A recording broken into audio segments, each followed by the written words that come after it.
आप सबको नमस्कार करता हूं और उदय प्रताप जी के अलावा मैं सबसे कम उम्र का कवि यहाँ पर उपस्थित हूँ। हंसने की बात नहीं है, मैं बची हुई उम्र की बात करता हूँ, खर्ची हुई उम्र की बात नहीं करता। संपत्ति वो नहीं होती जो हमने खर्च कर ली, संपत्ति वो होती जो हमारी बची हुई होती है। तो बची उम्र की संपत्ति कम है, इसलिए सबसे कम। इसमें से यू को हटा देना, बिल्कुल हटा दी। हटाया कैसे? मैं होते हैं कुछ लोग जहां में ऐसे भी होते हैं कई लोग यहां पर ऐसे भी जो मौसम के तेवर पर बदला करते हैं, और होते हैं कुछ लोग ऐसे भी धरती पर जिनके तेवर पर मौसम बदला करता है। हाय हाय, वाह वाह वाह वाह, अद्भुत है भाई, वाह वाह वाह वाह। राजनीति में दो तरह के लोग होते हैं, एक जिनका काम बोलता है, दूसरे वो जो बोलने का काम करते हैं।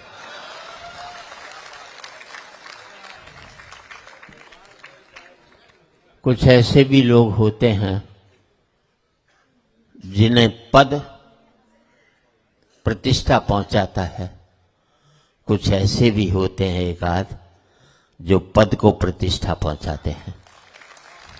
बहुत अच्छे। किसी का नाम लेने की जरूरत नहीं है, समझदार को इशारा भी काफी होता है। आप उत्तर प्रदेश के हैं, आपके यहाँ कृष्ण, मैं हरियाणा का हूं, आपके यहाँ कृष्ण जी ने बांसुरी बजाई थी, हमारे यहाँ बांस बजाया था। बांस बजाया, सही बात है। मतलब बांसुरी तो वहां बजाए, बांस हमारे यहाँ बजाए। भाई ने पूरी महाभारत कुरुक्षेत्र में कर दी। पर एक बात का हमें भी घमंड है, गीता जैसा महाकाव्य हरियाणा ने में दी। मेरा ऐसा वाह।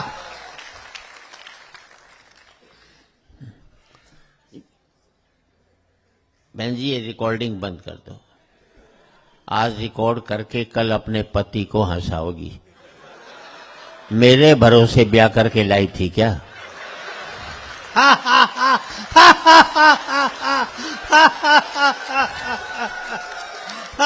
हिम्मत है तो अपने भरोसे पति को हंसाओ, मेरे भरोसे क्या को? आज रिकॉर्ड करके कल देखकर हंसोगे, इससे बड़ी मूर्खता नहीं हो सकती। जिंदगी में आज बेहतर जीना सीख जाओगे तो कल अपने आप ही बेहतर होता चला जाएगा। बहुत अच्छे, वाह वाह वाह। मेरा मकसद हंसाना नहीं है, लेकिन किसी मकसद से हंसा दूं तो हंसाना भी सार्थक होता। कई लोग राजनीति में इतना खर्च कर देते हैं, कोई जरूरत नहीं होती। अभी मैं केजरीवाल जी के यहां बैठा था, बाढ़ आ गई थी, सूचना दी पानी बाढ़ का बढ़ गया है, यमुना के खतरे के निशान से ऊपर हो गया। मेरे सामने की बात है, सीएम साहब ने कहा कि भाई एक मीटिंग बुला लो। मैं कहा जी 100 रुपए के लिए काहे को मीटिंग बुला रहे हो? मैं 100 रुपए का खर्चा है। बोले क्या मतलब? मैं खतरे के निशान को 1 फुट ऊपर कर दो, जब ना अपने आप नीचे आ जाएगी, सीधी सी बात है। काहे को बेकार के खर्चे किए जाए? सही बात है, आप होते तो यही करते। बता ही नहीं लगने देता खतरे का निशान कब बना कब नहीं बना, सीधी सी बात। अखिलेश जी हैं यहाँ, मैं बता दूं आपको, मैं आज तक गंगा में मैंने स्नान नहीं किया, क्योंकि साधु संत कहते थे गंगा में पाप धुलते हैं, और कोई सारा पाप धोकर जाए और मैं नहाऊं और मेरे चिपट जाए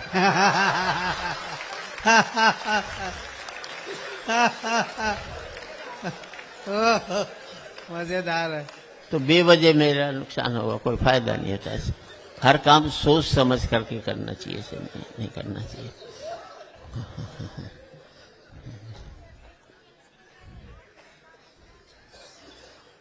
50 बार फोटो खींच चुका। खंडर की कहीं से भी खींच ले, खंडर ही दिखाई देगा।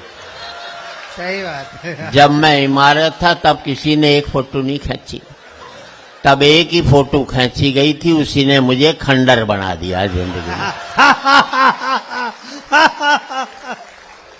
बहुत अच्छे।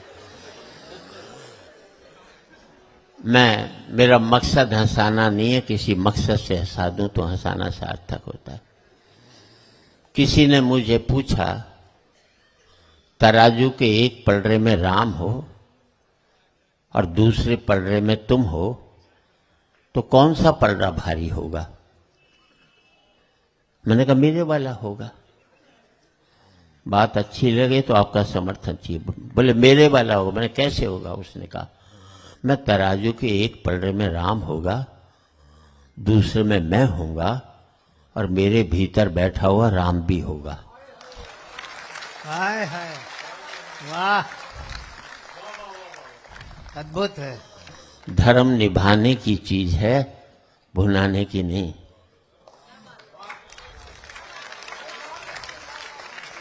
सही बात है।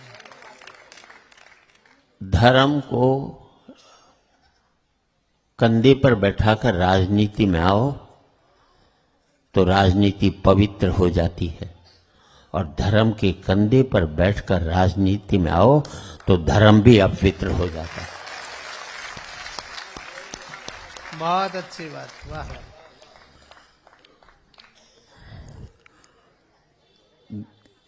दो पंक्ति देना चाहता हूं, अच्छा लगे तो।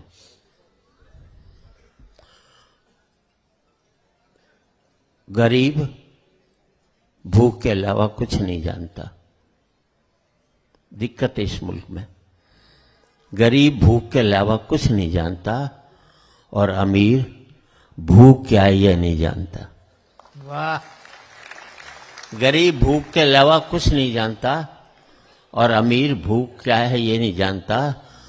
जिस दिन गरीब भूख से लड़ने के लिए मेहनत मजदूरी पर आएगा, अमीर भूख क्या है यह जान पाएगा, तभी इस देश में उस दिन समाजवाद आएगा। ऐसे जैसी बात। बहुत बढ़िया, वाह वाह वाह। अब मैं हरियाणा का हूं। जी। हरियाणा में बेटे 100% बाप की बात मानते हैं और किसी स्टेट में नहीं मानते। वो हरियाणा में बाप ने बेटे से कह दिया कल तेरा रिजल्ट आ रहा है, फेल हो जाए तो मुझे अपना बाप मत कहियो। छोरा बोला ठीक। अगले दिन बेटा आया, बाप ने पूछा क्या रिजल्ट रहा? बोले छोड़ना राम प्रसाद, क्या करेगा पूछ करके। इसे कहते हैं बाप की बात नहीं। अच्छा, हमें अपने बेटों पर 100% कॉन्फिडेंस होता है। आपको 60-70, हमें 100। वो हरियाणा में बाप ने बेटे से कह दिया कल तेरा रिजल्ट आया, वो बता दिया। अब कितना कॉन्फिडेंस है। हरियाणा में एक बाप अपने बेटे को कूट रहा था। आपके यहाँ बच्चे पीटे जाते हैं, हमारे यहाँ कूटे जाते हैं। किसी ने पूछ लिया बाप को बेटे को क्यों कूट रहा है? बोले यार क्या करूं, कल इसका रिजल्ट आने वाला है और आज मुझे बाहर जाना है। ये है कॉन्फिडेंस। हाँ। मालूम है 100% फेल होगा तो साले को आज ही कूट काट करके चल इसको। अच्छा शिवपाल भाई, मैं दिल्ली के Shri Ram college of commerce में पढ़ा, बेस्ट कॉलेज कॉमर्स का। अच्छा। 2nd ईयर में मैं फेल हो गया। बड़ा अच्छा। मैंने अपने बाप को 6 महीने तक पता नहीं लगने दिया कि मैं फेल हो गया। शिवपाल भाई, इसे कहते हैं मैनेजमेंट। ये MBA वाले क्या खा करके करेंगे जो मैंने किया था। और 6 महीने बाद मेरे दोस्त ने बापू से शिकायत की कि सुरेंद्र शर्मा फेल हो गया।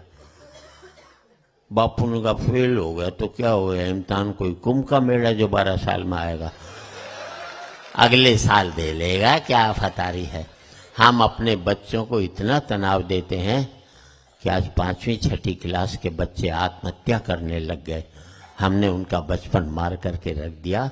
इससे बड़ा अपराध हम कभी भी नहीं कर सकते। अच्छा, मैंने अपने बेटे से कह दिया था, देख तू 50% से ज्यादा नंबर मत लियो, क्योंकि मेरे 51 आए थे। ज्यादा लिया था जिंदगी भर चिढ़ाता रहता। 45% लिया है। 95 लिया तो अमेरिका भाग लेता। 45% लिया है। साला मुझे दिल्ली छोड़कर गाजियाबाद नहीं जा सकता जिंदगी में। और तालियां आपकी इस बात पर चाहूंगा साहब, मेरा सुख ये नहीं है कि मेरा बेटा अमेरिका में 5 लाख रुपया महीना कमा रहा है। मेरा सुख ये है कि मेरा बेटा 50,000 रुपया महीना कमा रहा है, लेकिन शाम का खाना मेरे साथ बैठकर खा। बहुत अच्छे, वाह वाह। पैसा एक सुख था, हमने उसको एकमात्र सुख बनाकर अपनी जिंदगी में कितने कांटे बोए शायद हमको मालूम भी नहीं होगा साहब। अभी खैर बहुत कुछ हुआ। देखिए, मोदी जी ने, इस देश में 2 ही आदमी इंटेलिजेंट हैं, एक मोदी जी, दूसरा जो बोल रहा है। उन्होंने ऐसी बात कह दी, कोई उनको कटघरे में नहीं खड़ी कर सकता। मैंने भी 50 साल पहले ब्याह वाले दिन ऐसी बात कह दी कि मेरी पत्नी मुझे कटघरे में नहीं खड़ा कर सकती। अब समझ जाओ तो ताली बजा देना। मोदी जी ने कह दिया अच्छे दिन आने वाले हैं। ना तारीख बताई, ना सन बताया, बेगाड़ लोग बेगाड़। मैंने भी अपनी लुगाई से 50 साल पहले कहा था, तुझे प्यार करूंगा। रोज पूछती है कब करेगा, ये तो बता दे। मोदी जी, बुलंदियों पर हमने पहुंचा दिया है, टिके रहना तुम्हारा काम है, हमारा काम नहीं है। मोदी जी, इस मुल्क को बुलेट ट्रेन की जरूरत नहीं है। फिजूल खर्ची अपनी कमाई के पैसे पर की जाती है, जापान के उधार के पैसे पर कभी भी नहीं की जाती है। इस मुल्क को बुलेट ट्रेन की जरूरत नहीं है दोस्त। जरूरत इस बात की है कि इस देश का गरीब आदमी टिकट के पैसे देकर खड़े होकर यात्रा करता है, उसे बैठने की सीट हम किस दिन दिलवाएंगे, इस बात की व्यवस्था कीजिए। समृद्धि मुल्क की तब आती है जब शहर से आदमी गांव को लौटे, ना कि शहर से गांव का आदमी शहर में जाने की व्यवस्था करे। सीधी सी बात। अच्छी बात पर अच्छी तालियां बजनी चाहिए, ताकि हमारा एक ही अपराध रहा कि हमने पार्टियों को वोट देना शुरू कर दिया। अगर हम अच्छे व्यक्ति को वोट देना शुरू कर देते तो हर एक पार्टी वाले अच्छे व्यक्ति को टिकट देना शुरू कर देते। फिर इस मुल्क में पार्टियां चुनाव हारती, मुल्क कभी भी चुनाव नहीं हारता, क्योंकि जो भी जीत कर आते वो अच्छे लोग ही जीत करके आते। बहुत सुंदर।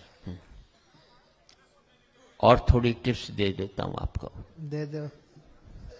अभी महिलाएं बैठी हैं। एक तो महिलाएं बहुत कठोर होती है, बहुत कठोर। पुरुष बहुत ही कोमल होता है, आवाज से पता लगता है। आपको विश्वास नहीं हो, मान लीजिए आप लखनऊ से दिल्ली वाली ट्रेन में जा रहे हो, बगल में कोई महिला बैठी हो, तुम्हें नींद आ जाए, तुम्हारा सर महिला के कंधे पे टिक जाए, एक झटके में तुम्हें उठा देगी, इतनी कठोर होती है। ये तक नहीं सोचती कि किसी बेचारे को नींद भी आ सकती है, दूसरे पैसेंजर से आपको पिटवा भी सकती है, अपनी पर आ जाए तो तुम्हें जेल भिजवा दें। ये महिलाएं इतनी कठोर होती हैं। अब इसी सीन को उल्टा कर लो। कर लिया। कर लिया।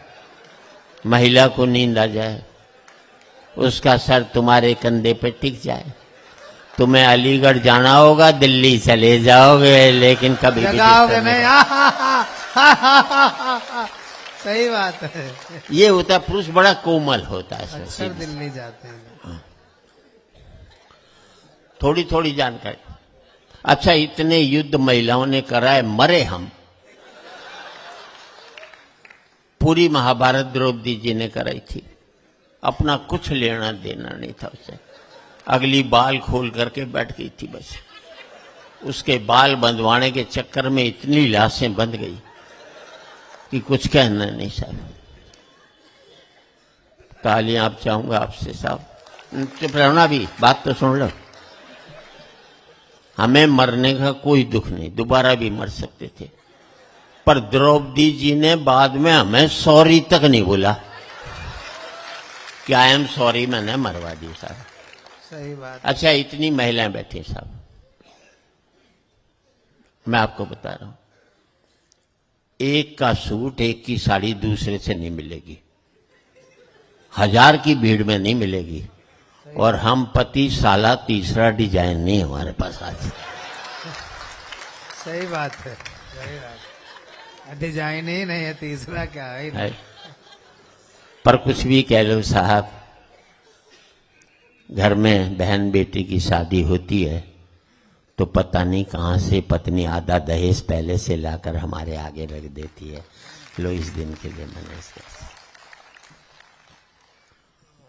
मैं अब अधिकांश व्यापारी लोग हैं साहब, इस देश में व्यापारी से इंटेलिजेंट कोई कौम नहीं। दिल्ली के पास गाजियाबाद में एक ने टीन के छप्पर में चाय की दुकान खोली। अच्छा।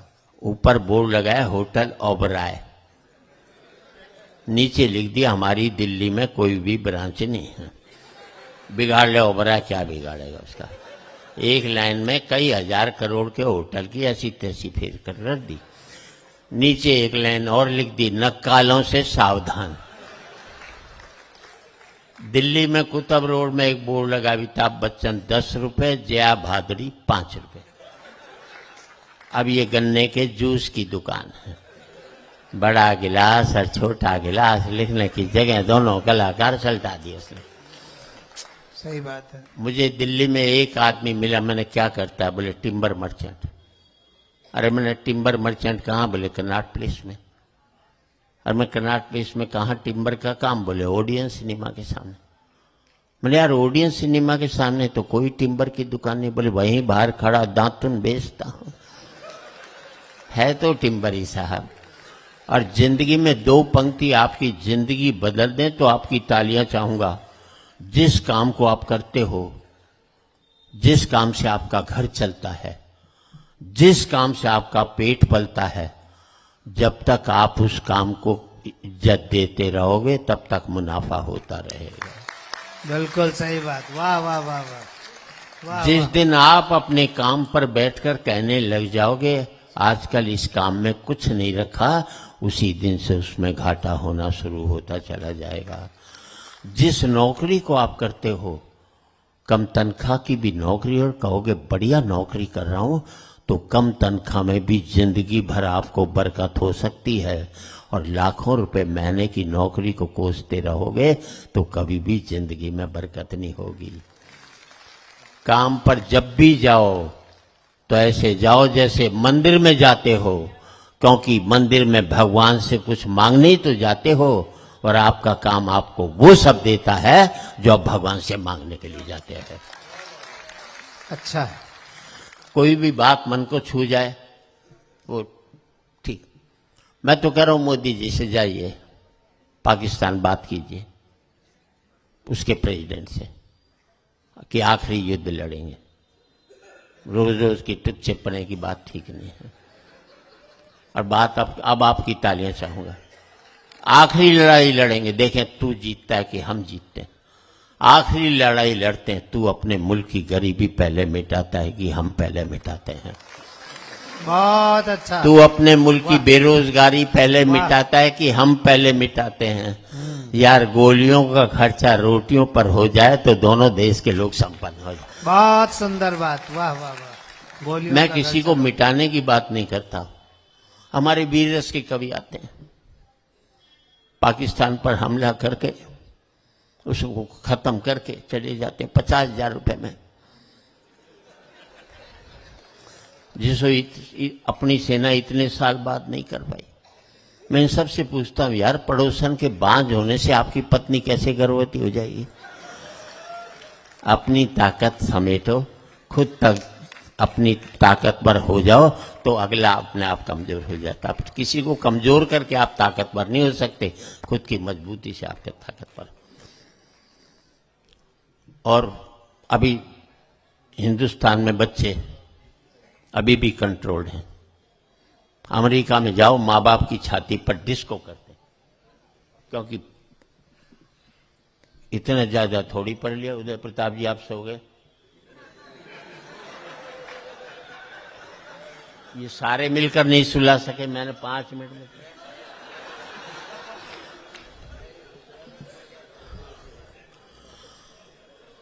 इतने लंबे अरसे तक कवि सम्मेलन को जिस आदमी ने जिया है और कविता को जिया है, उसमें उदय प्रताप जी का नाम सबसे बड़ा था। सीधी सी बात, सच बात। और कभी भी कोई नकारात्मक कविता नहीं लिखी, सकारात्मक लिखी। नेगेटिविटी में कभी नहीं जिए। मैं इसलिए बड़े भाई की तरह से इनका सम्मान करता हूं, और वो इस लायक भी हैं। 4 पंक्ति देना चाहता हूं। स्वागत दादा। मैं बता रहा था भाई, यहां बच्चे कंट्रोल्ड, अमेरिका में माँ बाप की छाती पर डिस्को करते। वो अमेरिका में पहली क्लास में टीचर बच्चों को पढ़ा देता है, माँ बाप चांटा भी मारे तो 911 को फोन कर देना। ये पुलिस थाने का नंबर है। वैसे बच्चों को अमेरिका में पीटना कानूनी अपराध है। हिंदुस्तान में ये कानून बना दो, सुबह माँ जेल में जावे, शाम को बाप जावे। बच्चे दोनों का नंबर बांध दें, घर में टिकने नहीं दें। अच्छा, हिंदुस्तानी बाप अगर बेटे को नहीं कूटे तो उसकी आत्मा ही शांत नहीं होती, क्योंकि उसके बाप ने उसे कूटा हुआ होता है, तो बदला निकालता। तो मेरे दोस्त अमेरिका में, उन्होंने चांटा मार दिया बाप, बेटे ने पुलिस को फोन कर दिया। पुलिस आ गई, बाप को पकड़ लेगी, जेल में ठूस दिया। बेचारा जेल काट कर आया, बच्चे को मना कर लाया, बड़े प्यार से रखा। 10-11 महीने बाद छुट्टी तो हिंदुस्तान लौटा। दिल्ली हवाई अड्डे से बाहर निकलते ही बाप ने जूता निकाला और बच्चे को घर तक कूटता हुआ ले गया। साले अब घर थाने में हंसने की बात नहीं है। तब मुझे पता लगा ये अमेरिका में जो भारतीय हैं वो हर साल हिंदुस्तान क्यों आते हैं। पहले मैं यही समझता था देश से बड़ा प्यार करते हैं, तब पता लगा बच्चे कूटने के लिए हिंदुस्तान में आते हैं, और किसी बात नहीं। यहाँ बड़े बड़ों को कूटने की सुविधा साहब, कोई महात्मा गांधी को शैतान की औलाद भी कह जाता है, और इस देश के प्रदेश का मुख्यमंत्री भी बन जाता है साहब। बड़े बड़ों को हमने कूटने की, किसी पक्ष विपक्ष की बात नहीं करता। नदी ने, आपकी हाइट क्या है, आपकी पद, मेरी प्रतिष्ठा, या किसी का पैसा? और डेप्थ इज अवर हाइट। अगर गहराई नहीं है तो कोई हाइट का मतलब नहीं। ऊंचाई नहीं होती है पतंग की, ऊंचाई होती है पेड़ की, कि जितना बड़ा होता है उतना ही धरती में गड़ा होता है। वाह, अच्छी कविता, आपकी तालियां चाहूंगा। ऊंचाई नहीं होती है पतंग की, ऊंचाई होती है पेड़ की, कि जितना बड़ा होता है उतना ही धरती में गड़ा होता है। जबकि पतंग की ऊंचाई टिकी रहती है डोर पे, जो कि होती है किसी और के हाथों में, जो जब चाहे उसे ऊंचा उठा दे, जब चाहे किसी से लड़ा दे, जब चाहे धरती पर गिरा दे। अब तुम ही सोच लो, तुम पतंग की ऊंचाई पाना चाहते हो या पेड़ की? क्योंकि पेड़ की ऊंचाई पाने के लिए धरती में गड़ना जरूरी है, और पतंग की ऊंचाई पाने के लिए किसी के हाथ में डोर देना आपकी मजबूरी है साहब। मैं एक बात कहता हूं आपसे, सबसे ताकतवर आदमी भी कभी कब हल्का पड़ जाता है।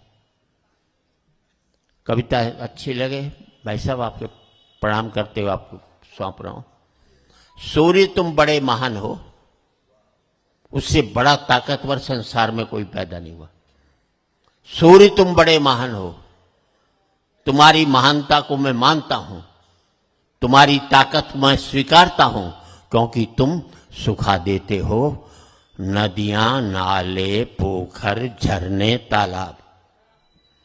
और अब आपको कविता लगे तो आपकी तालियां चाहूंगा, क्योंकि तुम सुखा देते हो नदियां, नाले, पोखर, झरने, तालाब। पर मुझे तुम्हारी कमजोरी पर बड़ा तरस आता है, जब तुम नहीं सुखा पाते किसी मजदूर की पसीने की बूंदें।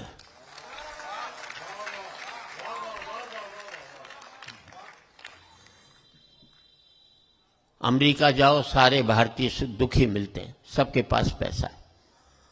कोई आकर ये नहीं कहता सेठ बड़ा भूखा, मुझे रोटी खिला दे। और याद रख लेना, अमीरी की अकड़ तभी तक रहती है जब तक गरीबी उसे निहारती रहती है।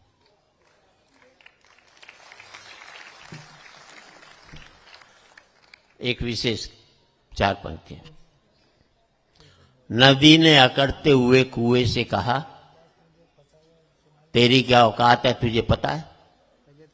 आप समाजवादी विचारधारा में, समाजवादी विचारधारा नहीं होती कभी भी, समाजवादी विचार होता है। हमने विचारधारा करके उसको छोटे किया। नदी ने अकड़ते हुए कुएं से कहा, तेरी क्या औकात है, तुझे पता है? कहां नदी और कहां कुआं।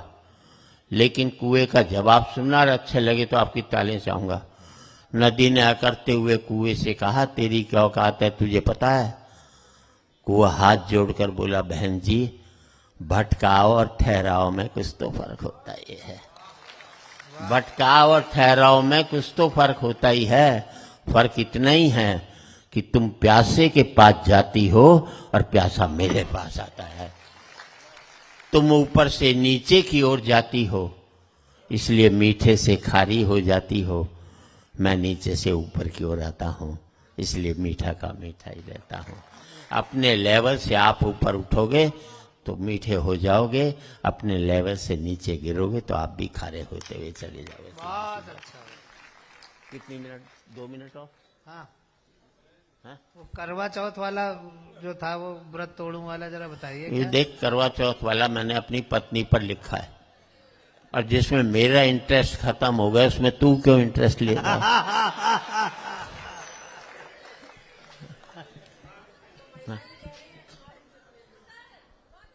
अच्छा है, ठीक है, आपके समर्थन वाला इसलिए अच्छा है। आपके चक्कर में इन 1000 पुरुषों को मैं दुश्मनी मोल ले लूं। मैं भी वोट की तरह से देखता हूँ, महिलाएं ज्यादा होती हैं वो पढ़ देता हूँ, पुरुष ज्यादा होते हैं नहीं पढ़ता।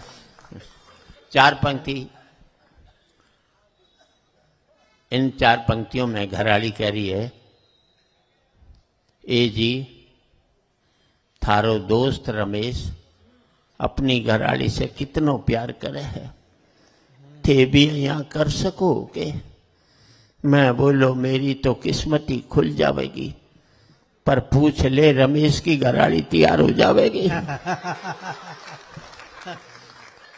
इन पंक्तियों में जब मैं शेर का शिकार करके घर पहुंचा तो पत्नी से कही, देख शेर की खाल लायो हूं, पर आज तो गजब ही हो जातो। एक मौको ऐसो आए तो कि शेर मैं नहीं खा जातो। घरवाली बोली, ऐसो हो जातो तो मैं तो बर्बादी हो जाती, थारी तो खाल भी कोई काम में को नहीं आती। ये मर्दों की मार्केट वैल्यू है। और इन 4 लाइनों में इनकम टैक्स वालों की चिट्ठी आई कि ई साल थे कवि सम्मेलन में जितनो भी कमायो बैंको ब्यूरो व टैक्स माने भिजवा दो। मैं जवाब लिखो, ई साल कवि सम्मेलन में 1000 जूता पड़ा है, को कितनो % भिजवा?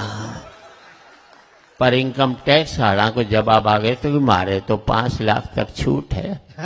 अभी 1000 पड़ा है, बाकी और भी खा सको, कोई दिक्कत की बात का नहीं। बहुत अच्छे। और इन 4 लाइनों में मैंने अपने बच्चे को इतनी अच्छी शिक्षा दी कि कोई दे नहीं सकता, और इतनी अच्छी शिक्षा को इतने बुरे ढंग से कोई ले भी नहीं सकता। मैंने पत्नी से कहा, पत्नी जी मैं छोरा ने राम बनने की प्रेरणा दे रही हूं, कितनो अच्छो काम कर रही हूं। घराड़ी बोली, मैं जानू हूं थे छोरा ने क्यों राम बनानो चाहो, अहिया दशरथ बन के 3 घराड़ी लानो चाहो। पति बेचारा अच्छी शिक्षा भी नहीं दे सकता, कोई क्या करे। सही बात है और जी। समपा हाँ, वो भारत की हाँ? मिट्टी तो लगी भारत हाँ ठीक है। जी। एक बूढ़ा मेरे पास आया, शर्मा जी बुढ़ापे में ब्याह करना चाहता हूं और किसी विधवा से करना चाहता हूं। मैं बोलो ब्याह तो कर ले, विधवा तो बाद में भी हो जाएगी, इसे पहले किसी से लाने की बात करते हैं। समय की सीमाएं हैं और मैं एक ही बात कहना चाहता हूं, हिंदी का जितना काम आप आदरणीय मुलायम सिंह जी ने किया, मेरे ख्याल से 5 मिनिस्टर थे कवि और शायर मिलाकर उनकी कैबिनेट के अंदर, इससे बड़ा काम आज तक आजादी के बाद किसी ने नहीं किया। उन सबको इज्जत भी दी, सब कुछ किया, और कभी इसका आभार ये भी नहीं बताया कि मैंने ये काम करके दिया है। उसको अपना सौभाग्य मानते थे कि मेरे जरिए ये काम हुआ है, इतनी बड़ी बात होती है। वरना आदमी काम करके वो थक जाता है। आज की व्यवस्था में क्या कहना चाहता हूं, हिंदी के लिए मैं इतना ही कहना चाहता हूं। आईआईटी के बच्चे सवाल करते हैं, क्यों पढ़े हिंदी, पेट तो अंग्रेजी भरती है। हर एक से पूछते होंगे, हमारे पोते भी नहीं पढ़ते हिंदी। 59 कहो तो वाट 59, 100 तक की गिनती नहीं आती, हमारा सबसे बड़ा दुर्भाग्य है। पूछा आईआईटी के बच्चे ने, क्यों पढ़े हिंदी, पेट तो अंग्रेजी भरती है। मैंने जो जवाब दिया, आपका आशीर्वाद चाहूंगा। मैंने, बेटे इसलिए पढ़ लेना, अंग्रेजी हमें कार देती है और हमारी भारतीय भाषाएं हमें संस्कार देती है। हम हर एक भाषा का, हमारे साथ एक ही अपराध रहा जो कि नहीं करना चाहिए था। हिंदी दिवस 14 सितंबर को होता है, काश कि ये दिवस सारी भारतीय भाषाओं का होता, तो सारी भारतीय भाषाएं इसको अपना दिवस मनाती, ताकि और भारतीय भाषाओं के दिमाग में ये नहीं आया कि हमारी भाषा के बारे में कुछ नहीं किया जा रहा और दूसरी भाषाओं के बारे में किया जा रहा है। आपसे विदा चाहते हुए 4 पंक्ति देना चाहता हूं। अच्छा लगे तो पूरे सदन की तालियां चाहूंगा। राजनीति कुछ भी कहे, लेकिन हम क्या सोचें कि आज एक बार कहें, आज एक बात कहें, आखिरी बार कहें, क्या पता तुम न रहो, क्या पता हम न रहें। तालियां कमजोर हैं आपकी। आज एक बार कहें, आखिरी बार कहें, क्या पता तुम न रहो, क्या पता हम न रहें। मंदिरों मस्जिद की या किसी इमारत की, माटी तो लगी उसमें भाई मेरे भारत की। मंदिरों मस्जिद की या किसी इमारत की, माटी तो लगी उसमें भाई मेरे भारत की। लहू था हिंदू का, अल्लाह शर्मिंदा रहा। मरा मुसलमान तो राम कब जिंदा रहा। बिखरे बिखरे हैं सभी, आओ मिलजुल कर रहें, क्या पता तुम न रहो, क्या पता हम न।